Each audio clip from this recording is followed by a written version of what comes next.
Hello everyone, welcome back to our channel silent scholar. तो जैसे कि आपको पता है, हम पढ़ रहे थे क्लास 12th का chapter that is halo alkane and hello arenes. और अब ये चैप्टर आ गया अपनी काफ़ी एंडिंग की तरफ, और जिसमें अब हम सीख रहे थे किस तरीके से केमिकल प्रॉपर्टीज़ हमारे पास होती हैं हेलो एल्केन्स की, हेलो एरीन्स की। दैट मीन्स आपके पास जो हेलो एल्केन्स होते हैं या हेलो एरीन्स होते हैं वो किस टाइप की रिएक्शन को अंडरगो करते हैं, उनमें क्या ऐसी रिएक्शन प्रोसीड होती है जिनसे उनकी कैरेक्टरिस्टिक्स का पता चलता है। तो हमने पढ़ी न्यूक्लियोफिलिक सब्स्टिट्यूशन रिएक्शन, जिसमें कोई भी न्यूक्लियोफाइल आता है और हमारे पास ऑलरेडी प्रेजेंट एक्स को यानी हेलोजन को क्या कर देता है, रिमूव कर देता है और खुद वहाँ पे जाके अटैच हो जाता है। जिसमें हमने पढ़े थे SN1 टाइप की रिएक्शन, SN2 टाइप की रिएक्शन। फिर फर्दर हमने इनकी कैरेक्टरिस्टिक, इनके डिफरेंसेस को पढ़ा और उसमें हमने देखा कुछ प्रॉपर्टीज़, कुछ ऐसे डेफिनेशंस थी जो कि काफ़ी इंपॉर्टेंट रोल प्ले कर रही थी, जैसे रेसिमाइजेशन, रिटेंशन, इन्वर्जन, जो कि हमारे प्रीवियस वीडियो थी। अगर आपको उस वीडियो तक पहुंचना है तो आई बटन पर क्लिक ज़रूर कीजिए ताकि आप पीछे वाले वीडियोस को भी देख सकें। तो आज हमें पढ़ना है एलिमिनेशन रिएक्शन। तो देखिए, एलिमिनेशन रिएक्शन पढ़ने से पहले आपको मैंने प्रीवियस लेक्चर में बताया था कि यहाँ जो मेन बेसिक कॉन्सेप्ट होता है वो होता है बीटा हाइड्रोजन का, कि आपके पास जो बीटा हाइड्रोजन है वो काफ़ी एसिडिक होता है, जिस वजह से ये जो न्यूक्लियोफाइल है ये आपके कार्बन पर अटैक ना करके हाइड्रोजन पर अटैक करता है। और मैंने आपको ऑर्गेनिक के बेसिक लेक्चर्स में, जब हम ये चैप्टर की शुरुआती वीडियोस देख रहे थे, तभी आपको बताया था कि किस तरीके से जब न्यूक्लियोफाइल किसी H पे आके अटैक करता है तो वो बेसिक हो जाता है और वो एज अ बेस की तरह एक्ट करता है, ना कि न्यूक्लियोफाइल की तरह। न्यूक्लियोफाइल और बेस में एक ही डिफरेंस है कि न्यूक्लियोफाइल कार्बन पे आके अटैक करता है और कोई बेस होगा वो H पॉजिटिव को निकालने की कोशिश करेगा। तो अब देखिए, हमारे पास जो हेलोजन ग्रुप है, क्योंकि हम यहाँ बात किसकी कर रहे हैं, हेलो एल्केन्स की। तो देखिए, हेलो एल्केन जिस भी कार्बन से अटैच है, यानी जो एक्स जिस कार्बन से अटैच है वो कार्बन होता है हमारे पास अल्फा कार्बन। उस कार्बन से जस्ट नेक्स्ट उसके एडजेसेंट कार्बन को हम बीटा कार्बन बोलते हैं, और उस कार्बन पे लगने वाले हाइड्रोजन्स को बीटा हाइड्रोजन। उसके जस्ट नेक्स्ट कार्बन्स को हम क्या बोलते हैं, गामा हाइड्रोजन्स, और उस पे लगने वाले हाइड्रोजन्स को हम क्या बोलेंगे, गामा हाइड्रोजन्स। तो देखिए, अब हमें देखना है कि इम्पोर्टेंट कंडीशन क्या है, कि कहाँ हमें पता चलेगा कि सब्स्टिट्यूशन हो रहा है और कहाँ एलिमिनेशन हो रहा है, कैसे हम उनके बीच में डिफरेंशिएट कर सकते हैं और हमें पता कैसे लगेगा कि यहाँ किस टाइप की रिएक्शन होने वाली है। तो देखिए, फर्स्ट पॉइंट तो जो कि काफ़ी इंपॉर्टेंट है वो ये है, जहाँ भी हीटिंग का सिंबल आपको दिखाई देगा वहाँ सब्स्टिट्यूशन होने की प्रोबेबिलिटी कम है और एलिमिनेशन होने के चांसेस ज़्यादा हैं। दैट मीन्स एलिमिनेशन रिएक्शन होने के लिए हीटिंग की रिक्वायरमेंट होती है। आगे देखिए, जो बेस होता है वो एब्स्ट्रैक्ट करता है beta hydrogen to remove alkene. यहाँ जो हमारे पास बेस है, यानी जो न्यूक्लियोफाइल है, वो बेस की तरह एक्ट करता है और हमारे बीटा हाइड्रोजन को एब्स्ट्रैक्ट करके एल्कीन एज अ प्रोडक्ट हमें मिलती है। जब सब्स्टिट्यूशन रिएक्शन हो रही थी तो आपको एल्केन टाइप का प्रोडक्ट मिल रहा था, आपने देखा था। देखिए, आप इस टाइप से कोई भी रिएक्शन करते थे तो आपको प्रोडक्ट क्या मिलता था, आर न्यूक्लियोफाइल, आर कोई भी कार्बन की चेन होती थी, मतलब कोई डबल बॉन्ड नहीं होता था। पर एलिमिनेशन रिएक्शन में हम क्या बोल रहे हैं कि हमें प्रोडक्ट क्या मिलेगा, एल्कीन मिलेगा। यहाँ पे जो आप याद रखेंगे, जो हमारे पास न्यूक्लियोफाइल होता है वो क्या होता है, काफ़ी बल्की होता है। So abstract beta hydrogen not attack on carbon directly. इसका मतलब क्या, कि जो हमारे पास न्यूक्लियोफाइल है वो इतना बल्की होता है। यहाँ पर जो हम जब भी एलिमिनेशन रिएक्शन की बात करेंगे, तो अगर आपके पास न्यूक्लियोफाइल बल्की है या वो बेसिक है, अगर आपने उनको, उसने आपको डायरेक्टली मेंशन करके दिया है कि आपके पास कोई भी बेसिक नेचर है, तो आप क्या करेंगे, बीटा हाइड्रोजन को वहाँ से रिमूव कर देंगे। ठीक है। अब देखिए, न्यूक्लियोफाइल शुड बी बल्की। अगर न्यूक्लियोफाइल बल्की है या उन्होंने दिया ही गिवन बेस है, तो आप समझ जाना कि वहाँ एलिमिनेशन रिएक्शन होगी। जैसे देखिए, आप एक्वस KOH का यूज़ करते थे, जैसे कि फॉर एग्जांपल सब्स्टिट्यूशन रिएक्शन में समझिए एक बार, RCl में आप क्या करते थे, एक्वस KOH डालते थे। तो यहाँ ये जो OH है ये न्यूक्लियोफाइल का काम करता था और इस Cl को बाहर निकाल करके और खुद ऐड होके क्या बनाता था, ROH बनाता था। पर यहाँ क्या होगा, एल्कोहलिक KOH है, एल्कोहलिक है मतलब बेसिक है, तो ये OH क्या करेगा, आपके बीटा हाइड्रोजन को एब्स्ट्रैक्ट करेगा और एल्कीन की फॉर्मेशन करेगा, जिससे क्या बनेगा, एलिमिनेशन रिएक्शन हो जाएगी। या फिर इस टाइप का कोई रिएजेंट दिया हो तो आप समझ जाइएगा कि एलिमिनेशन रिएक्शन होगी, या फिर हीट दिया हुआ होगा तो आप समझ जाइए कि एलिमिनेशन रिएक्शन होगी। दूसरी इंपॉर्टेंट बात देख लीजिए कि अगर आपके पास न्यूक्लियोफाइल काफ़ी बल्की है, देखिए इससे आपको देखने से समझ नहीं आ रहा होगा कि ये न्यूक्लियोफाइल की तरह एक्ट करेगा कि बेस की तरह। तो आप ये देख लीजिए, नेगेटिव पार्ट को ही अटैक करना है इसको, तो देखिए नेगेटिव पार्ट पे कितने CH3 ग्रुप्स लगे हैं, काफ़ी बल्की साइज में है।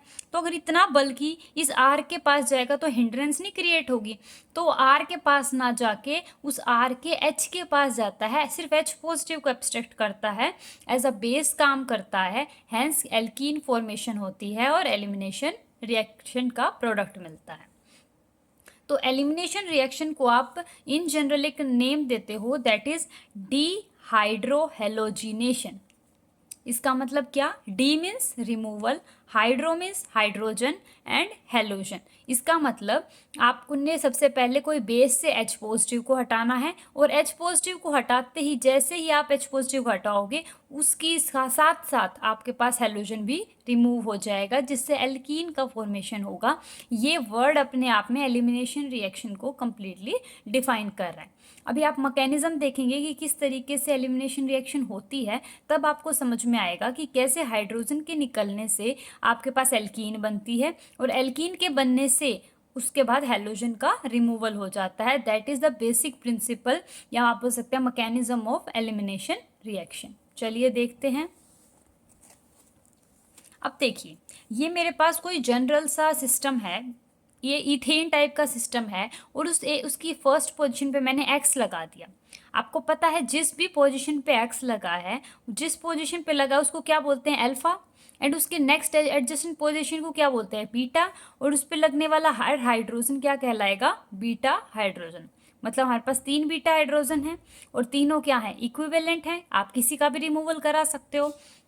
उन्होंने एल्कोहलिक KOH दिया और हीटिंग भी दे दी साथ में, आप क्या समझ जाओगे, यहाँ एलिमिनेशन रिएक्शन होगी। OH as a base act करेगा, और अल्फा के बाद बीटा, इस भी हाइड्रोजन को भी निकाल सकता है और इस हाइड्रोजन को भी। मान लिया हमने इस हाइड्रोजन को, इस OH को निकालना है, ये अब इसको अप्रोच करेगा और इसके ऊपर अटैक करके इसको बाहर ले जाएगा। अब एक H पॉजिटिव को ले जाएगा OH नेगेटिव, ताकि H2O बना ले।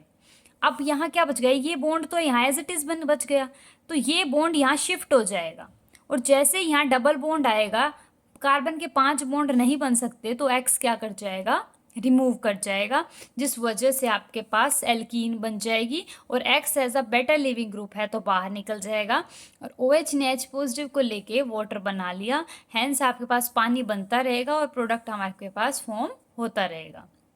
तो ये था आपके पास मैकेनिज्म। देखिए, हाइड्रोजन का रिमूवल, एल्कीन का फॉर्मेशन और रिमूवल ऑफ हेलोजन, इस टाइप का हमारे पास क्या होता है, मैकेनिज्म होता है एलिमिनेशन रिएक्शंस का। देखिए, अब किसी भी मॉलिक्यूल में पॉसिबिलिटी होती है कि वो एक से ज़्यादा एल्कीन भी बना सकता है। अब देखिए, ऐसा भी होगा, अब तो यहाँ सिर्फ इस साइड हाइड्रोजन था, अब ये भी हो सकता है कि किसी भी कार्बन के लेफ्ट साइड भी हाइड्रोजन हो, राइट। तो मतलब 2 पॉसिबिलिटी हो सकते हैं, इधर की साइड भी एल्कीन बन सकती है और इधर की साइड भी एल्कीन बन सकती है। तो किसी भी मॉलिक्यूल में एक से ज़्यादा बीटा हाइड्रोजन्स होने के कारण आपके पास एल्कीन के प्रोडक्ट बनने की भी पॉसिबिलिटी होती है। जैसे आपने देखा होगा, आपकी बुक में लिखा होगा कि किस 2 प्रोडक्ट्स बने हैं रिएक्टेंट से, और मेजर और माइनर लिखा है। वो मेजर माइनर का मतलब ये होता है कि जो ज़्यादा अमाउंट में बनता है, जो स्टेबल बनता है, उसको हम मेजर बोलते हैं। जैसे कि मैंने आपको बताया था जब मैंने SN1 SN2 पढ़ाए थे कि किस तरीके से प्रोडक्ट की एनर्जी कम होती है।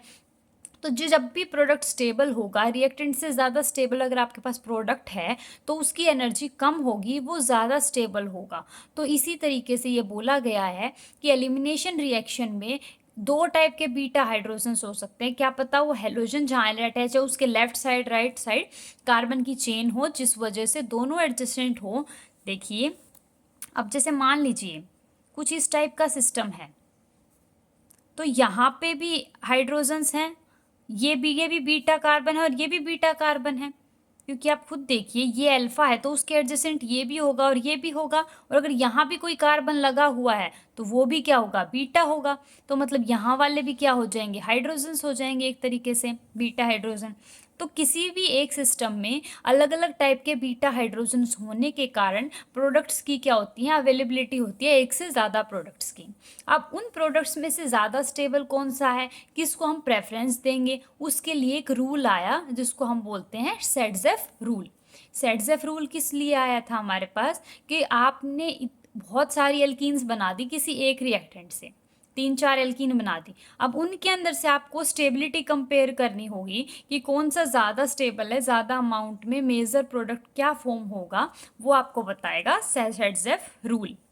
यानी कि डीहाइड्रोहेलोजिनेशन रिएक्शन मतलब एलिमिनेशन रिएक्शन में किस प्रोडक्ट को आप प्रेफर करोगे वो हमें बताया सेडजेफ रूल ने। और वो सेडजेफ रूल क्या बोलता है कि जिस एल्कीन में greater number of alkyl group attach होंगे डबली बॉन्डेड कार्बन एटम से वो ज़्यादा स्टेबल होगी। इसका मतलब क्या, more substituted alkene will be the major product. मतलब जब आपके पास एल्कीन, तो ये सिस्टम फॉर्म होगा प्रोडक्ट में, अगर इस डबली बॉन्डेड कार्बन पे अगर बल्कि ग्रुप्स लगे हैं, मतलब CH3 CH3 CH3 और H इस टाइप से, और एक एल्कीन ऐसी है जिसमें किसी पे भी H नहीं लगे, मतलब किसी पे भी CH3 नहीं लगे, वो सारे कहीं HH हैं, कोई भी बल्कि ग्रुप नहीं है, कोई भी सब्सटीट्यूशन नहीं है। सब्सटीट्यूशन का मतलब होता है किसी भी अनदर बल्कि ग्रुप का ऐड हो जाना, तो यहाँ कोई भी सब्सटीट्यूशन ना हो, HH हो। तो इसने सेडजेफ रूल ने ये बोला, अगर किसी प्रोडक्ट से आपको बल्कि ग्रुप से आपके कार्बन पोजिशन पे अगर आपको अटैच मिल रहे हैं तो आप उसको प्रेफरेंस देंगे एज कंपेयर टू ऐसी एल्कीन जिसमें जो बल्कि ग्रुप हैं वो क्या होंगे, कम होंगे। अब देखिए इसमें सिर्फ एक ही जगह सब्सटीट्यूशन है और इसमें 3 जगह सब्सटीट्यूशन है, तो इसको हम क्या करेंगे, एज अ प्रेफर्ड प्रोडक्ट मानेंगे। तो देखिए अब एग्जाम्पल है, जैसे कि ये आपके पास कोई भी सिस्टम था आपका रिएक्टेंट, अब यहाँ पे ये पोजीशन अल्फा है, इस पे डायरेक्टली बी आर अटैच है, और ये पोजीशन बीटा और ये पोजीशन भी बीटा है। इस पोजीशन पे जो ये हाइड्रोजन लगा है ये बीटा हाइड्रोजन है, इस पे ये हाइड्रोजन बीटा हाइड्रोजन है। तो अब हमने क्या किया, इसको कार्बन हाइड्रोजन नंबर फर्स्ट मानना है, इसको हाइड्रोजन नंबर 2 मानना है। अगर बेस ने हाइड्रोजन नंबर 1 पे अटैक किया, क्योंकि बेस को नहीं पता कि आप उसको किस हाइड्रोजन पे अटैक करना है, उसको नंबरिंग थोड़े दी गई है, उसको तो जो अवेलेबिलिटी होगी जहाँ उसको अप्रोच करना ईजी होगा हमेशा वहीं अटैक करेगा। आप लोगों के माइंड में ये क्वेश्चन आ रहा होगा कि किस तरीके से आपके पास हर बार क्या हो रहा है, बीटा वाले कार्बन को ही, बीटा वाले कार्बन पे उसने क्यों अप्रोच की, क्यों, क्योंकि उसके पास वहाँ अप्रोच करना स्टीरियोकेमिकली फेवरेबल था, वो आसानी से वहाँ अटैक कर पा रहा था। OH ने यहाँ प्रेफरेबली अटैक किया और इस बॉन्ड को रिमूव करा के Br को यहाँ से क्या करा दिया, रिमूव करा दिया। या ये भी हो सकता है ये H यहाँ से गया और यहाँ से Br रिमूव हो गया।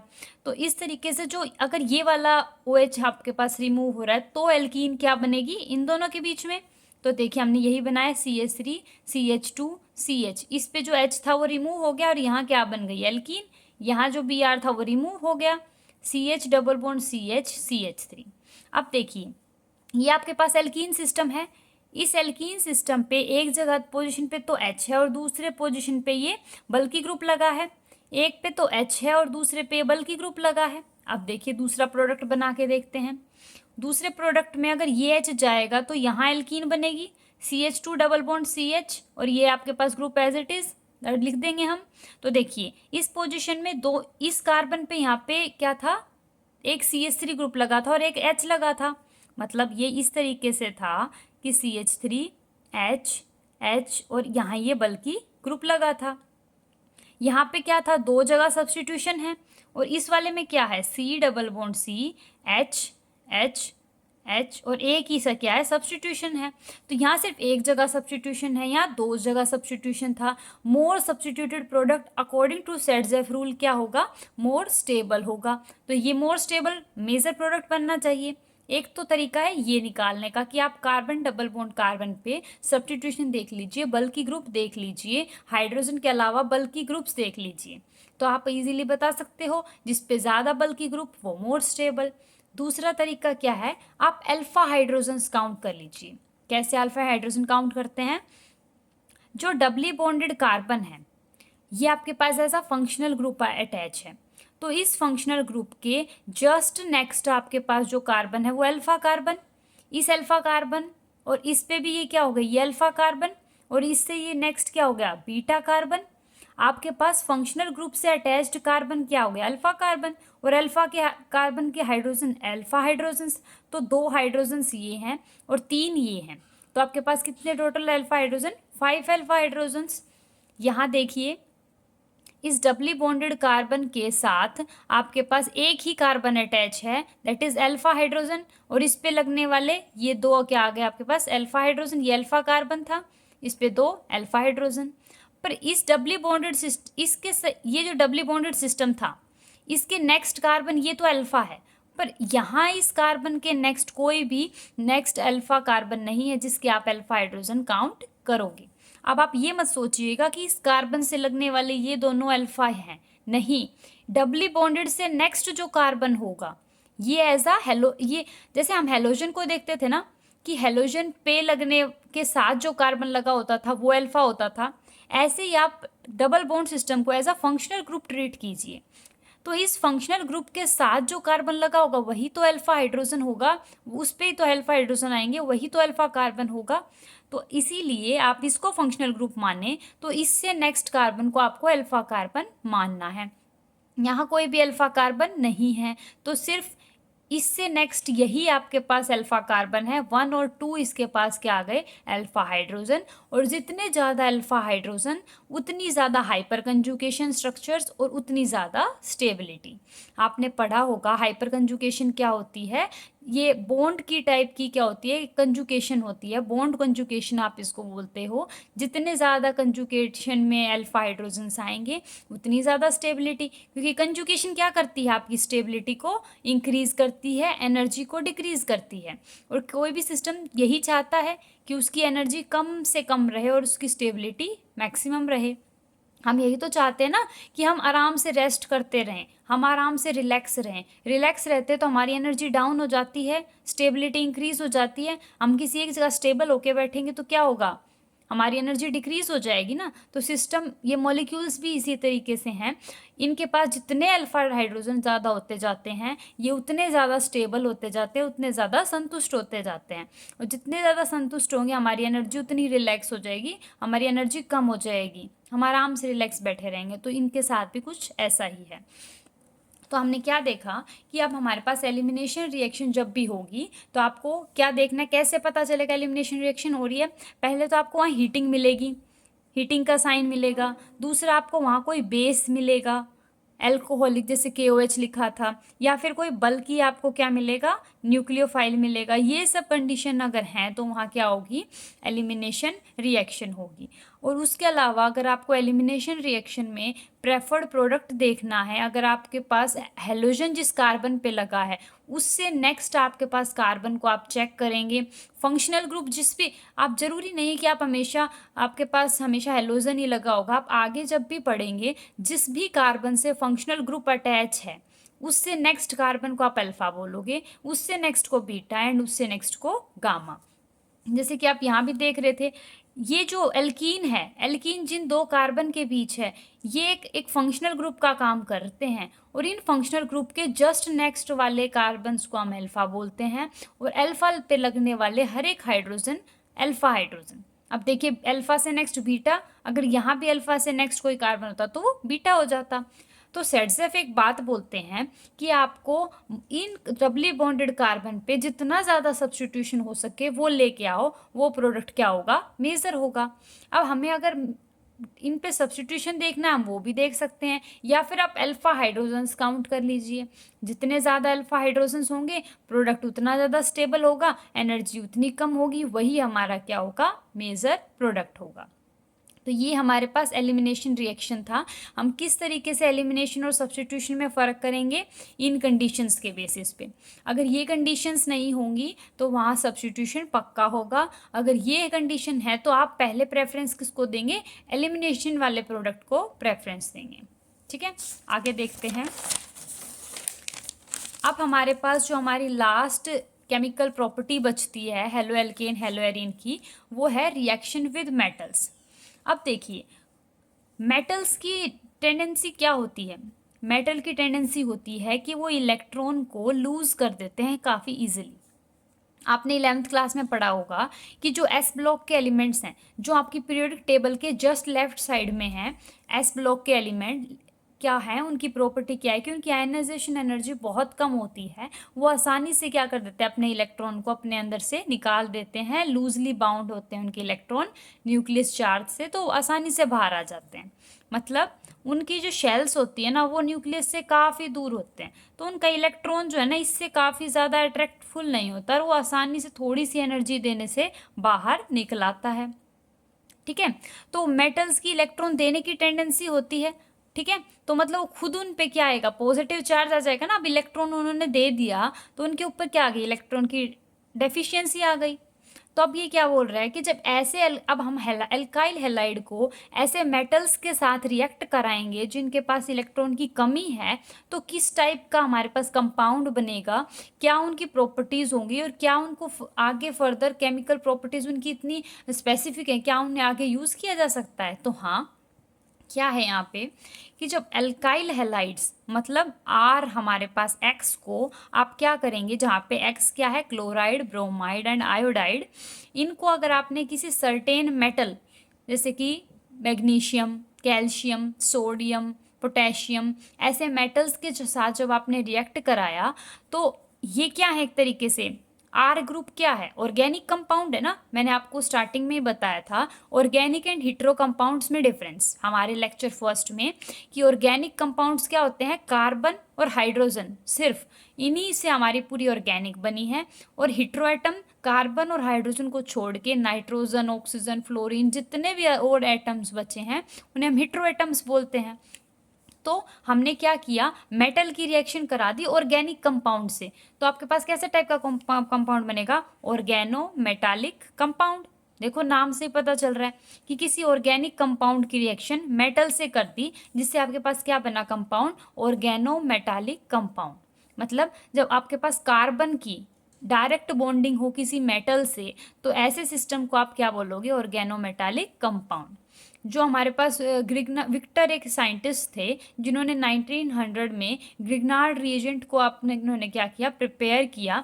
और वो क्या, कौन सा ग्रिग्नार्ड रिएजेंट था, RMgX। मतलब उन्होंने क्या किया, RX जो आपके पास हैलाइड था, इसको मैग्नीशियम के मेटल के साथ रिएक्ट करा के क्या बना दिया, RMgX। अब यहाँ पे R क्या है, कोई भी कार्बन की चेन होगी ना, कार्बन, तो कार्बन का बॉन्ड बन गया किससे, मैग्नीशियम से। मतलब ऑर्गेनिक कंपाउंड का बॉन्ड बन गया मेटल से, तो ऐसे कंपाउंड को उन्होंने क्या बोल दिया, ऑर्गेनो मेटालिक कंपाउंड। देखिए उन्होंने प्रिपरेशन कैसे की, ये उन्होंने ले लिया अपने पास क्या, ऑर्गेनिक कंपाउंड, जिसका नाम क्या है, इथाइल ब्रोमाइड। तो उन्होंने इथाइल ब्रोमाइड की रिएक्शन जब मैग्नीशियम से की in presence of dry ether, इस ड्राई ईथर की प्रेजेंस बहुत इंपॉर्टेंट है। आगे मैं आपको बताऊंगी कि अगर ये ड्राई ईथर ना लें तो ये आगे फर्दर भी रिएक्शन कर सकता है, और क्या रिएक्शन करेगा वो मैं आपको बताऊंगी। तो यहाँ ये क्या बन गया, Grignard reagent, that is organometallic compound. इस ऑर्गेनिक कंपाउंड के साथ मैग्नीशियम आके जुड़ गया, इसका नाम स्पेसिफिकली ग्रिग्नार्ड साइंटिस्ट ने रख दिया, ग्रिग्नार्ड रिएजेंट अपने नाम पे। जो जितने भी साइंटिस्ट हैं, जिस भी रिएजेंट की वो डिस्कवरी करते हैं, उसका नाम अपने नेम पे वो रख देते हैं, इसीलिए उनका इसका नाम क्या पड़ा, ग्रिग्नार्ड रिएजेंट। अब ये जो ग्रिग्नार्ड रिएजेंट है, इसकी बहुत स्पेशल प्रॉपर्टी होती है, जिसके कारण इसको एज अ बहुत सारे फर्दर रिएक्शन में प्रिपरेशन के लिए भी यूज़ करते हैं। जैसे आपके पास यहाँ पे क्या बना है, RMgBr। तो आपके पास ये जो RMg का बॉन्ड होता है ना, ये वाला बॉन्ड, इसको आप बोलते हो कोवलेंट टाइप का क्या होता है, बॉन्ड होता है। और Mg और Br के बीच में जो बॉन्ड होता है वो कैसा बॉन्ड होता है, आयोनिक बॉन्ड कंसीडर किया जाता है। अब ऐसा क्यों कि एक ही बॉन्ड में आपके पास आयनिक और कोवलेंट दोनों टाइप की बॉन्डिंग हो रही है, चलिए देखते हैं। जो कार्बन और मैग्नीशियम का बॉन्ड है उसमें खास इलेक्ट्रोनेगेटिविटी में फ़र्क नहीं है। आपको पता है जब तक इलेक्ट्रोनेगेटिविटी सेम है तो वो बॉन्डिंग किस टाइप की होगी, कोवलेंट टाइप की। क्योंकि कोवलेंट बॉन्डिंग क्या है? कोवलेंट बॉन्डिंग में आपके पास ऑर्बिटल ऐसे ओवरलैप होते हैं स्ट्रांगली, और ऐसा क्यों पॉसिबल हो रहा है? इलेक्ट्रोनेगेटिविटी सेम है, मतलब कार्बन और मैग्नीशियम की इलेक्ट्रोनेगेटिविटी में इतना ज़्यादा डिफरेंस नहीं है, जिस वजह से ये जो बॉन्ड है ये कोवलेंट है। बट मैग्नीशियम और ब्रोमाइड के बीच जो आपके पास इलेक्ट्रोनेगेटिव, आपको पता है फ्लोरीन, क्लोरीन, ब्रोमीन, आयोडीन जो हैलोजन फैमिली है वो तो बहुत ज़्यादा इलेक्ट्रोनेगेटिव है, और मैग्नीशियम जो कि इधर की साइड बिल्कुल आपके पास पीरियोडिक टेबल में लेफ्ट साइड है, और ब्रोमीन बिल्कुल राइट साइड है। तो कितना ज़्यादा डिफरेंस आ गया आपका इलेक्ट्रोनेगेटिविटी में। इसीलिए जो इनके बीच का बॉन्ड है वो क्या होता है? आयनिक होता है। और आपको पता है जो हैलाइड्स होते हैं फ्लोरीन, क्लोरीन, ब्रोमीन, आयोडीन, उनकी टेंडेंसी होती है इलेक्ट्रॉन को अपनी तरफ रखने की। इसीलिए ये जो है आपके पास क्या होते हैं? अपनी तरफ इलेक्ट्रॉन करे रखते हैं, और Mg और X का बॉन्ड क्या बन जाता है? आयोनिक बन जाता है। जो मैग्नीशियम हैलोजन बॉन्ड है मैग्नीशियम और हैलोजन का, वो एसेंशियली आयनिक होता है, और जो R और Mg का बॉन्ड होता है वो कोवलेंट इन नेचर होता है। ग्रिग्नार्ड रिएजेंट जो हैं वो हाईली रिएक्टिव होते हैं। तो देखिए ये आपके पास RMgX की जो पॉजिटिव नेगेटिव, ये किस तरीके से टूटेगा? R के ऊपर हमेशा डेल्टा नेगेटिव रहता है, और MgX के ऊपर क्या रहेगा? Positive charge. अब आप ये सोचेंगे कि कार्बन क्या इतना इलेक्ट्रोनेगेटिव है जो अपनी तरफ नेगेटिव चार्ज को रखेगा, और Mg अपने X यहाँ पे इलेक्ट्रोनेगेटिव एलिमेंट भी है फिर भी उस पर पॉजिटिव है? पर नहीं, यहाँ X के ऊपर पॉजिटिव चार्ज नहीं है, ये MgX के ऊपर पॉजिटिव चार्ज है, वो भी कैसा है? स्लाइट पॉजिटिव चार्ज है। ये हमेशा किस तरीके से टूटेगा? R नेगेटिव MgX पॉजिटिव, वो भी डेल्टा बॉन्ड में। अब ये जो ग्रिग्नार्ड रिएजेंट है इसकी यूटिलिटी, इसकी रिएक्टिविटी के ऊपर डिपेंड है। दैट मीन्स ये हमारे पास यूज़ क्यों हो पा रहा है? क्योंकि ये बहुत रिएक्टिव है। ये कितना रिएक्टिव है अब आपको समझ में आएगा कि अगर इसे कोई भी प्रोटॉन डोनर मिल जाए ना, कहीं पे भी अगर इसको H पॉजिटिव मिल जाए तो ये उसको एब्स्ट्रैक्ट कर लेता है और खुद किस में चला जाता है? एल्केन यानी हाइड्रोकार्बन में चेंज हो जाता है। यानी ये RMgX बदल के RH में चेंज हो जाता है, और ये साइड में बाय प्रोडक्ट आ जाता है। अब ये कैसे हुआ देखिए, H पॉजिटिव OH नेगेटिव था हमारे पास, और ये क्या था? R negative MgX positive. अब देखिए ये R नेगेटिव है तो पॉजिटिव पार्ट को अट्रैक्ट करेगा, RH बन गया। MgX पॉजिटिव है, इसने OH को अट्रैक्ट किया और ये बन गया। तो ये जब भी आपके पास किसी भी प्रोटॉन डोनर को देखेगा तो उसको अट्रैक्ट कर लेगा और हाइड्रोकार्बन एल्केन में चेंज हो जाएगा। ये आपको अगर वाटर, एल्कोहल, अमीन्स, जो भी H पॉजिटिव डोनर हैं जो एसिडिक हैं, अगर वो कोई भी अगर आपको मिल जाता है तो ये ग्रिग्नार्ड रिएजेंट किसके अंदर कन्वर्ट कर देगा? हाइड्रोकार्बन में कन्वर्ट हो जाएगा। ये इसकी काफ़ी इंपॉर्टेंट यूटिलिटी है, इसी वजह से इसको हाईली रिएक्टिव माना जाता है। इसीलिए हम इसको क्या करते हैं? मॉइस्चर से, एयर से अवे रखते हैं ताकि ये रिएक्शन में ना आए, इसीलिए इसको डार्क कलर की बॉटल्स में भी स्टोर करके रखा जाता है। तो क्या है? It is there for to avoid even traces of moisture from a Grignard reagent, कि आपके पास कि मॉइस्चर तक के ट्रेसेस को अगर आपको बचाना है ग्रिग्नार्ड रिएजेंट को, तो आपको उसको किसी ऐसी चीज़ में स्टोर करके रखना होगा जहाँ ड्राइनेस हो। तो देखिए अगर वहाँ पे मॉइस्चर होगा तो H पॉजिटिव मिल जाएगा थ्रू किसके? H2O के। अगर तो हमें उसी से तो उसको रिमूव करके रखना है। तो अगर आपको ग्रिग्नार्ड रिएजेंट को स्टोर करके रखना है तो आपको उसको ड्राई ईथर में रखना पड़ेगा ताकि उसको मॉइस्चर ना मिले, क्योंकि अगर उसको मॉइस्चर मिल गया तो वो किस में कन्वर्ट हो जाएगा? RH में, हाइड्रोकार्बन में।